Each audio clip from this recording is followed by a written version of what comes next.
Good morning students. Last video lecture में हमने practice set 3.1 का फर्स्ट क्वेश्चन कंप्लीट किया था। आज हम पढ़ने वाले सेकंड क्वेश्चन का एक्सप्लेनेशन मैं ऑलरेडी आपको बता चुकी हूँ, फिर भी देख लो। क्या दिया है? ओ सेंटर है सर्कल का, आर एम और आर एन ये दो टँजंट दिए आहे, स्पर्शिका दिलेल्या आहे। ओ पासून आर पर्यंतचं अंतर 10 आहे आणि रेडियस दिलेली आहे 5। आता रेडियस म्हणजे काय होईल? आपल्याला ओ एम आणि ओ एन जोडावं लागेल। हे जोडल्यानंतर आपल्याला काय मिळेल? रेडियस। ती दिलेली आहे 5। मग पहिला प्रश्न विचारलेला आहे, what is the length of each tangent segment, यानी ये जो टेंजेंट है एम आर और एन आर, इनकी लेंथ कितनी है वो हमको फाइंड करना है। तो हमको एम आर और एन आर की लेंथ फाइंड करना है, क्योंकि वो दोनों टेंजेंट है और हमको टेंजेंट की लेंथ फाइंड करना है। तो हमको क्या क्या दिया है हम वो लिख लेते हैं। आप पूरा क्वेश्चन में से गिवन लिखेंगे। O is the centre of the circle, R M and R N are the tangent to the circle touching at the point M and and. फिर उसके बाद लिखेंगे हम लेंथ ऑफ ओ आर दी है उन्होंने। लेंथ ऑफ ओ आर कितनी है? 10 सेंटीमीटर। रेडियस यहाँ पे कौन है? ओ एम है और ओ एन भी है, तो दोनों रेडियस कितने हैं? 5 सेंटीमीटर। अब यहाँ पे देखो ये 90 का एंगल बनने वाला है by tangent theorem.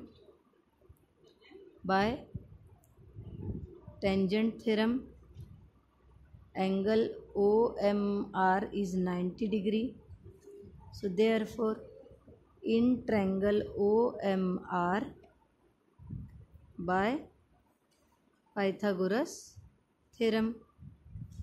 Okay, Pythagoras theorem apply करो। So O R square is equal to O M square plus M R square. So O R की लेंथ है 10, ओ एम की है 5 क्योंकि वो रेडियस है। फिर यहाँ पे आएगा एम आर स्क्वायर। सो ये हो जाएगा 100 is equal to 25 plus M R square. उसका मतलब क्या होगा फिर? 100 minus 25 M R square. So 75 आएगा। M R square is equal to taking square root of both side, M R is equal to under root 75। उसको हम लिख सकते हैं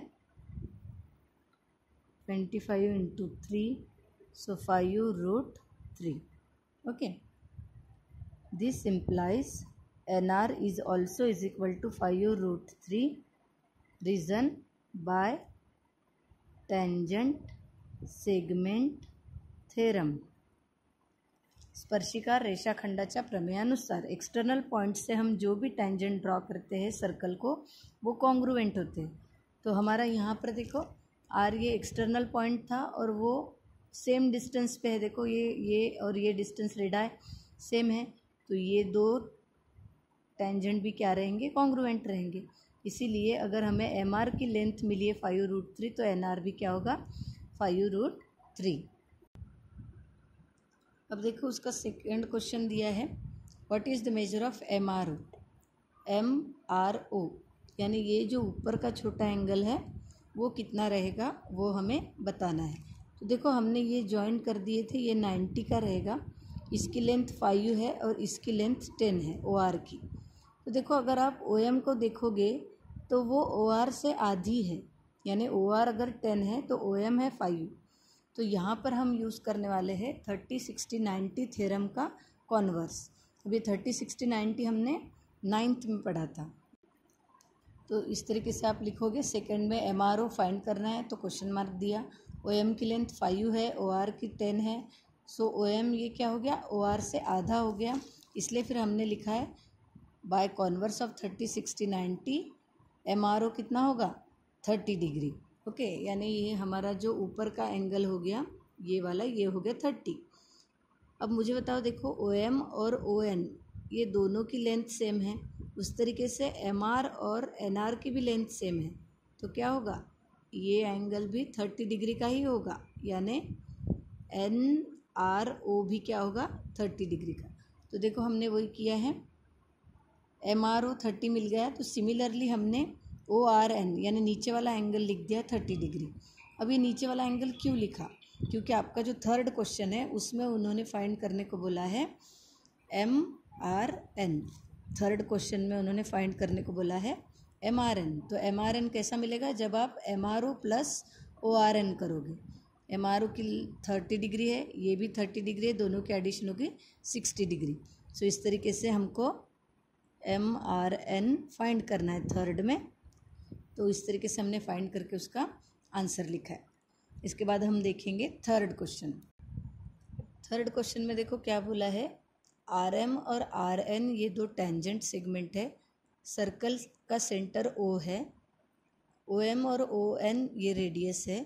तो ये जो OR जो लाइन दिख रही है आपको, ये जो सेगमेंट है OR सेगमेंट, इस सेगमेंट की वजह से ये MON एंगल, यानी ये जो एंगल बन रहा है ये, और MRN यानी ये एंगल, ये आधे आधे में डिवाइड होते हैं।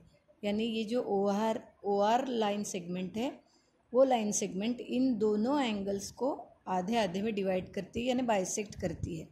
तो हम कैसे प्रूफ करेंगे, देखो हमें पता होता है ये 90 डिग्री का एंगल है, क्योंकि टेंजेंट रेडियस को परपेंडिकुलर होती है बाय टेंजेंट थ्योरम।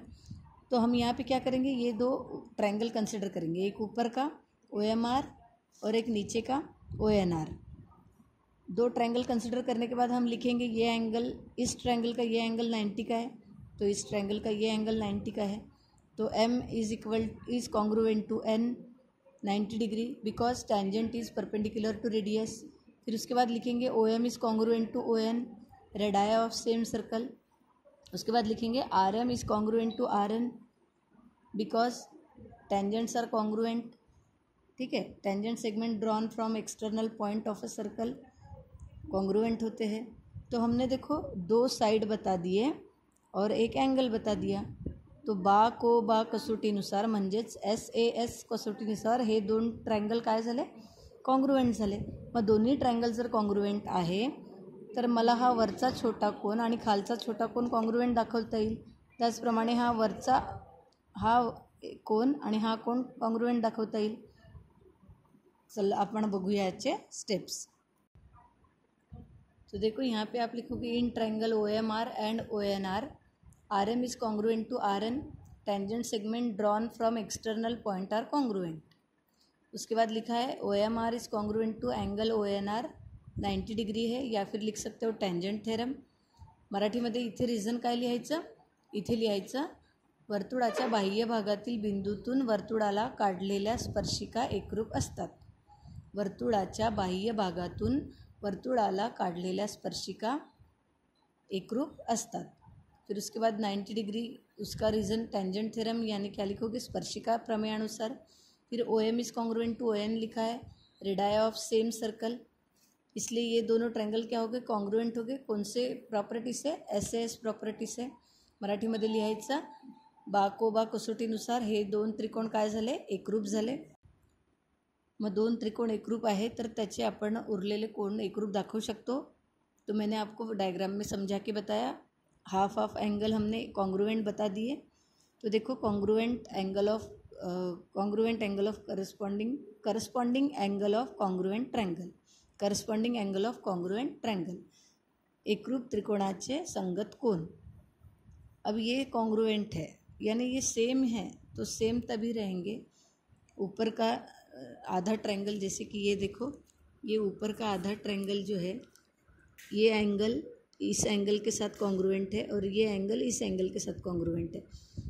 तो ये दो पूरे एंगल जो है उनको ये जो OR है वो बाइसेक्ट करेंगी। क्यों, क्योंकि ये अगर आधे आधे एग्जैक्ट सेम है, तो सपोज़ अगर 60 है तो ये बोल रहे हैं कि ये दोनों सेम है, तो ये 30 रहेगा।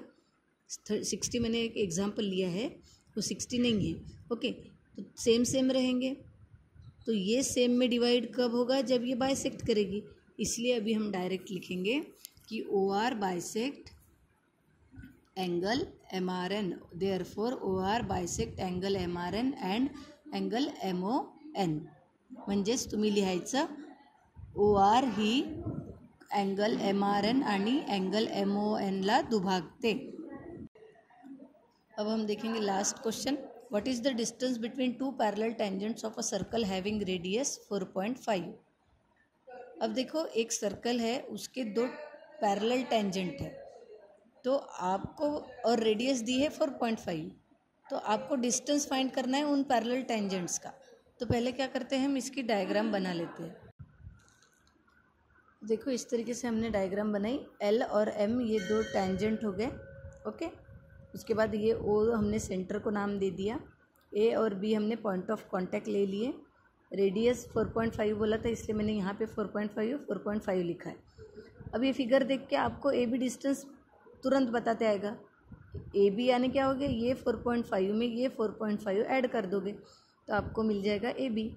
लेकिन हम लिखते वक्त कैसा लिखेंगे, tangents are perpendicular to radius. देखो मैंने लिखा है tangents are perpendicular to radius, आप लिख सकते हो बाय टेंजेंट थ्योरम। ये वर्ड नहीं लिखा तो भी चलेगा, स्पर्शिका थ्योरमनुसार असं लिहायचा।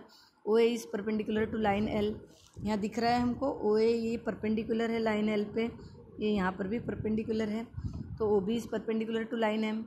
इसका मतलब एल और एम ये दोनों पैरेलल लाइन्स है, ये तो क्वेश्चन में ही दिया है। फिर क्या हो जाएगा, एल और एम अगर पैरेलल लाइन है तो ए बी क्या हो जाएगी उसकी, ट्रांसवर्सल, मराठीमध्ये त्याला काय म्हणतो आपण, छेदिका। फिर ए बी कैसे मिलेगा, ए और ओ बी के एडिशन करके। सो 4.5 + 4.5 = 9 सेंटीमीटर। सो इस तरीके से यहाँ पे हमारी एक्सरसाइज कंप्लीट होती है।